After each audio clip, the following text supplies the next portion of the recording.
Carlo Espelata, Direktur Olahraga MotoGP, mempresentasikan draft pertama dari langkah-langkah yang akan diambil oleh 5 pabrikan yang terlibat dalam kelas utama di Sepang, yang dirancang untuk memungkinkan pabrikan Jepang mengejar ketertinggalan mereka dari tim-tim Eropa tahun ini. Honda dan Yamaha saat ini berada di urutan terakhir dalam klasemen konstruktor. Dengan Honda hanya memenangi 1 balapan dan kehilangan Marc Marquez yang pindah ke Gresini Ducati untuk tahun depan di tengah musim yang sulit.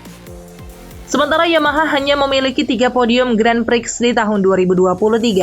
Versi pertama dari konsesi yang akan diimplementasikan mulai musim 2024 dan seterusnya akan dapat diterima oleh Ducati. Konsesi ini akan mencakup penggunaan ban, pengujian, dan pembatasan mesin, serta tidak dapat menikmati wildcard.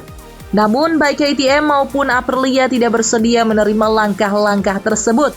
Pasalnya mereka meminta hal yang lebih memberatkan lagi untuk pabrikan yang berbasis di Bologna itu, yang mana permintaan dari KTM dan Aprilia ini tidak mau diterima oleh Ducati.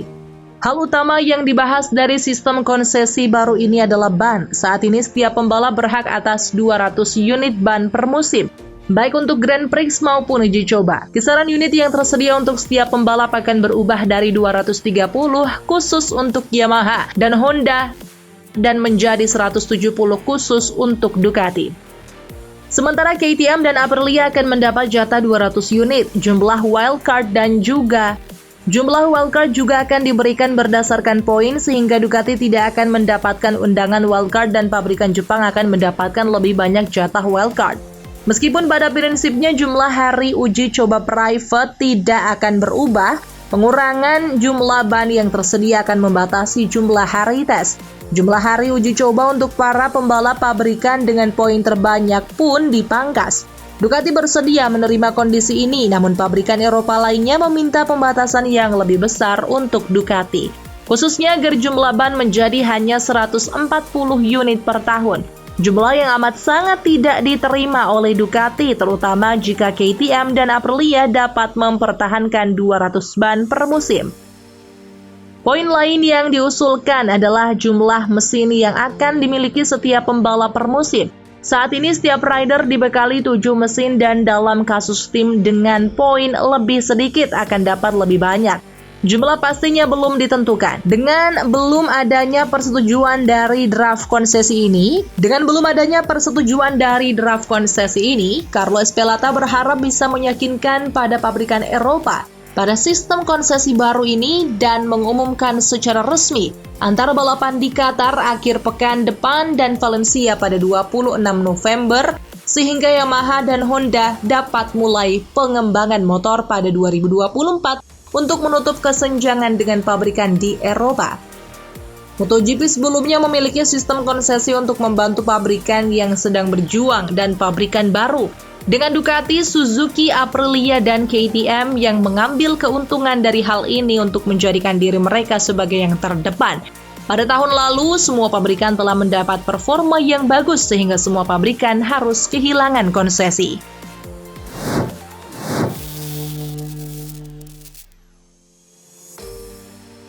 Sepanjang akhir pekan di Sepang, manajer pribadi Marini Francesco Secchiaroli diketahui melakukan negosiasi serius dengan manajer tim Repsol Honda Alberto Puig. Maro dikabarkan mendapatkan tawaran kontrak berdurasi 2 tahun dan kesepakatan sudah sangat dekat untuk dicapai. Lewat GP1 usai balapan di Sepang, Bezzecchi mengaku tak terlalu tahu detail negosiasi Marini dan Repsol Honda. Namun menurutnya, rekannya di VR46 Riders Academy itu memang seharusnya menerima tawaran dari sebuah tim pabrikan Honda. Direktur Muni VR46 Racing Team Alessio Salucci juga sudah menyatakan via Sky Sport Italia bahwa pihaknya justru bakal senang jika Marini menerima tawaran Puig. Pasalnya sudah jadi misi VR46 Riders Academy mengantar para anggotanya membela tim pabrikan di MotoGP.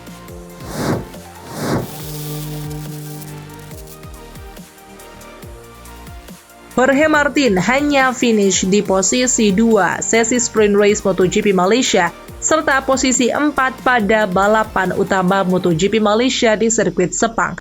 Efeknya Jorge Martin kini gagal memepet poin Pecco Bagnaia di klasemen pembalap. Pecco Bagnaia sendiri finish di posisi 3 baik saat sprint race maupun race utama di hari Minggu MotoGP Malaysia. Penampilan Jorge Martin memang terasa melempem di MotoGP Malaysia. Ia terpaut 10 detik dari pemenang balapan yang diraih oleh Enea Bastianini.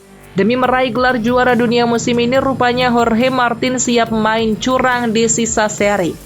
Balap MotoGP hanya menyisakan 2 seri, yakni seri MotoGP Qatar dan MotoGP Valencia. Saat ini Jorge Martin terpaut 14 poin dari Pecco Bagnaia. Ia mengaku bakal melakukan segala hal seperti main curang di tekanan angin ban untuk sisa seri. Jorge Martin mengeluhkan tekanan ban minimal di MotoGP yang terlalu tinggi, sebab hal ini membuatnya ingin crash terus-menerus. Martin pun menilai aturan tekanan ban ini malah merusak balapan. Jorge Martin ingin memanfaatkan aksi curang yang dilakukannya di sisa musim. Karena musim ini regulasi tekanan ban tidak langsung kena diskualifikasi, melainkan bertahap mulai dari kena peringatan, lalu penalti 3 detik, lalu penalti 6 detik, dan terakhir penalti 12 detik. Masuk akal jika Jorge Martin kalau ia ingin main curang, maka ia bisa saja tetap finish di depan Pecco Bagnaia.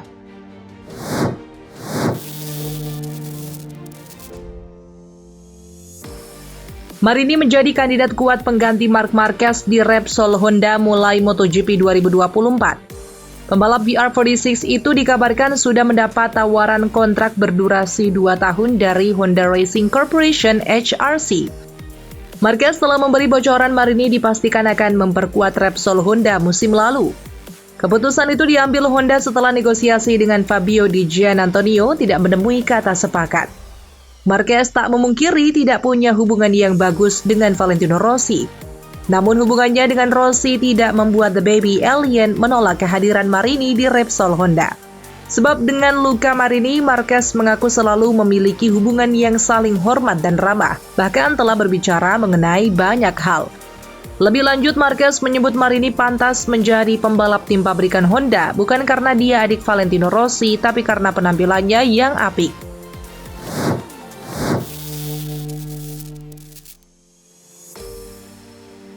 Kondisi Martin dan Bastianini musim ini berkebalikan.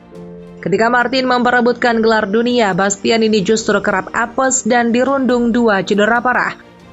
Ducati pun berniat menukar kedua rider ini meski opsi lanjutan kerjasama dengan Bestia sudah disepakati pada 30 Agustus lalu. Tardosi pun menyatakan kemungkinan Bastianini dan Martin ditukar musim depan memang ada. Apalagi kedua rider sama-sama terikat kontrak dengan Ducati Corse meski membela tim berbeda. Secara teori, Ducati bisa melakukan apapun yang mereka mau mengenai pilihan line-up rider mereka. Meski begitu, Tardosi menegaskan bahwa belum ada diskusi antara Bastianini dan Ducati Corse soal kans dipindahkan ke Pramac untuk ditukar dengan Martin. Tardosi bahkan memberikan pembelaan kepada Bastianini yang musim ini kerap dikritik karena sulit tampil kompetitif. Menurutnya, Bastianini tak bertarung di depan karena mengalami 2 cedera parah pada paruh pertama musim ini. Ketika kondisinya bugar dan memiliki strategi jitu, ia pun terbukti bisa tampil di papan atas, seperti saat ia merebut kemenangan dalam main race di Sepang.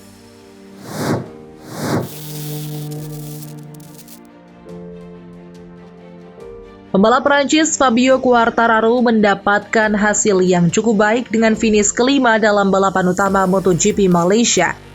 Sayangnya, akhir pekan rider Monster Energy Yamaha itu diwarnai dengan denda uang karena kedapatan pelanggaran aturan.